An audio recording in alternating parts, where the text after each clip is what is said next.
tapi dia dapat tagihan pajak 500.000.000. Wow, besar banget ya tagihan pajaknya. Kok bisa ya sampai segitu tagihan pajaknya? Penasaran kan? Yuk kita lihat ilustrasi berikut ini.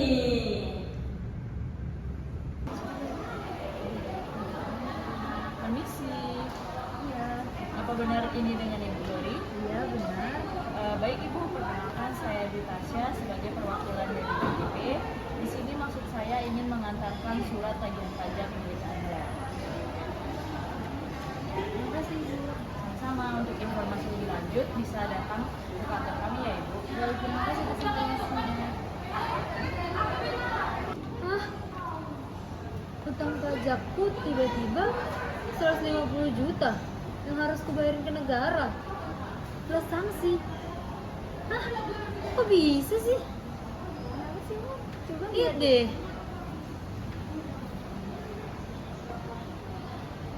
Oh, jadi gini. Jadi perhitungannya begini teman-teman.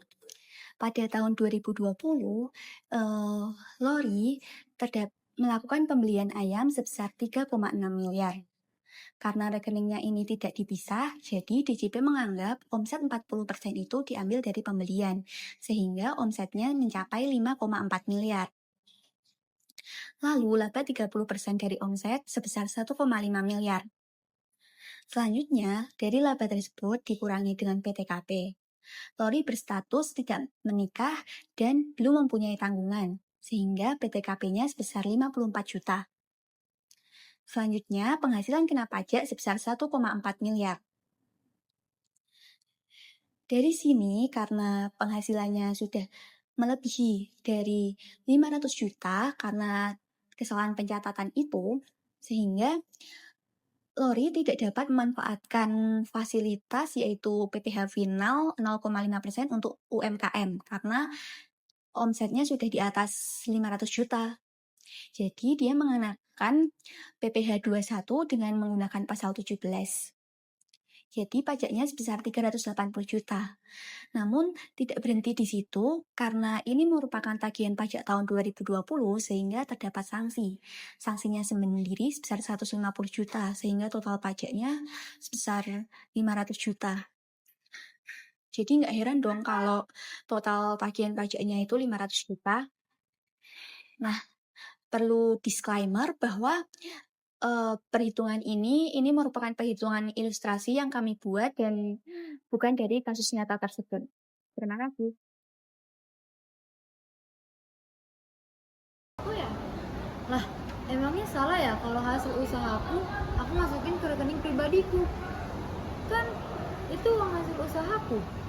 Aku juga beli bahan dagangan ayam dari rekening pribadiku. Justru di situ masalahnya, Lori. Jadi karena kamu campurin rekening usaha sama rekening pribadi kamu, DJP itu nganggap bahwa ini tuh semua penghasilan omset kamu. Jadi dia ngitungnya omsetnya itu dari sini. Nah, habis itu jadinya pajak utang kamu tuh jadi gede banget nih, sampai 500 juta ya.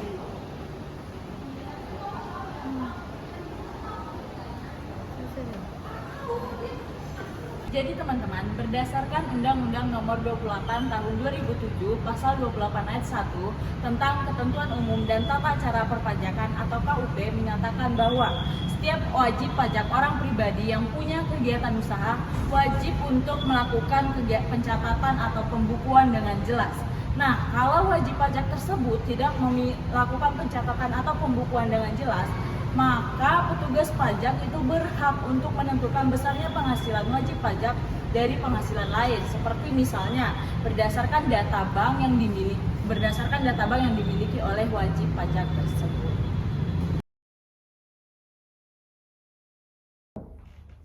Silakan masuk.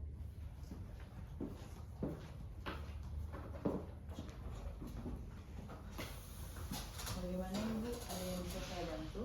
Selamat pagi Ibu, perkenalkan saya Lori dan rekan saya Selfie, Ibu. Nah, jadi maksud kedatangan kita pada pagi hari ini, saya ingin bertanya nih Bu, kemarin dari DJP mengirimkan surat ke rumah saya, katanya saya memiliki pajak terhutang sebesar 500 juta. Saya bingung tiba-tiba saya mendapatkan surat dari DJP dan pajak terutang saya 500 juta. Mungkin Ibu bisa membantu menjelaskan? Oke, baik Ibu. Sebentar saya coba cek terlebih dahulu ya.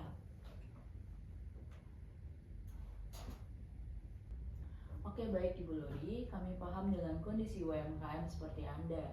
Tetapi pada data ini terlihat bahwa sebelumnya itu telah terjadi transaksi besar yang Ibu Lori lakukan. Nah, oleh karena itu sistem kami mendeteksi adanya potensi pajak yang belum Ibu Lori bayarkan. Lalu kalau kayak gitu, apakah Ibu Lori bisa mengajukan keberatan? Tentu saja bisa. Berdasarkan pasal 25 Undang-Undang KUP, wajib pajak berhak untuk mengajukan keberatan atas surat tagihan pajak apabila tidak sependapat dengan surat tagihan tersebut. Tetapi sebelumnya, Ibu Lori harus memastikan terlebih dahulu bahwa Ibu Lori memiliki bukti-bukti transaksi yang valid. Sejak diberlakukannya Peraturan Pemerintah Nomor 23 Tahun 2018, pemerintah memberikan keringanan bagi UMKM dengan tarif PPh final 0,5% dari total omset yang diperoleh. Tetapi sebelum wajib pajak mengklaim tarif PPh final UMKM tersebut, mereka harus memiliki kegiatan usaha mereka harus memiliki pencatatan atau pembukuan yang jelas dan juga baik, dan juga harus memiliki NPWP. Gitu ya. Tapi masalahnya nih banyak banget UMKM yang nggak melakukan pencatatan maupun pembukuan. Jadi antara rekening pribadinya sama rekening usahanya itu tuh masih nyampur jadi satu. Itulah yang jadi resiko besarnya.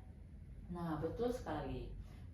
Seperti sekarang itu pihak DJP sudah memiliki yang namanya sistem Cortex, yang dimana sistem Cortex ini nantinya akan mengintegrasikan antara data bank yang dimiliki oleh pihak Ibu Lori wajib pajak, lalu marketplace dan juga kris atas transaksi yang Ibu Lori lakukan sehari-hari.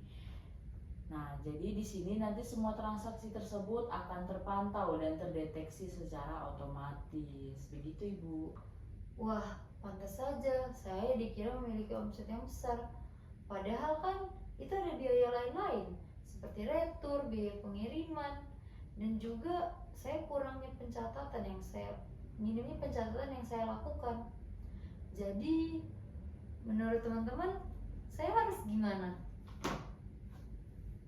Nah, berdasarkan kasus dari Ibu Lori ini, solusi yang dapat dilakukan yang pertama yaitu pisahkan antara rekening pribadi dan rekening hasil kegiatan usaha. Hal ini penting untuk dilakukan supaya transaksi dari hasil kegiatan usaha dapat terpantau dan dilacak dengan jelas.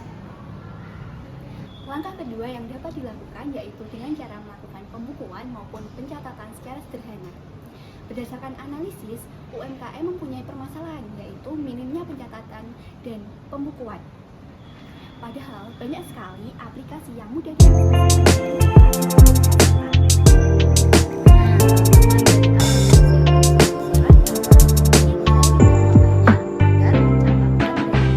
pemasukan dan pengeluaran saya dapat tercatat dengan baik.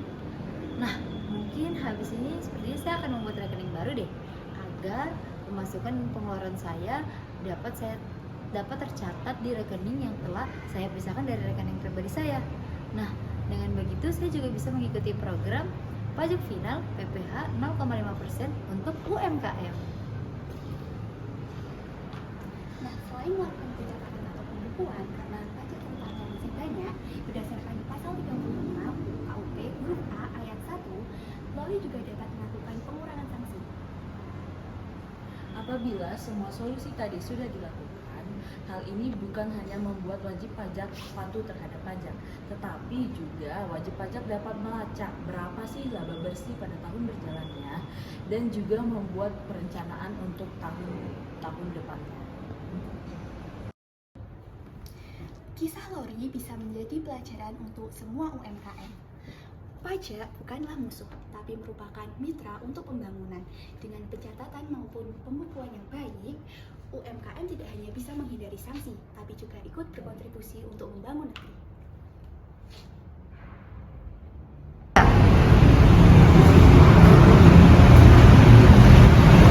Sekian video ilustrasi kasus dari kami.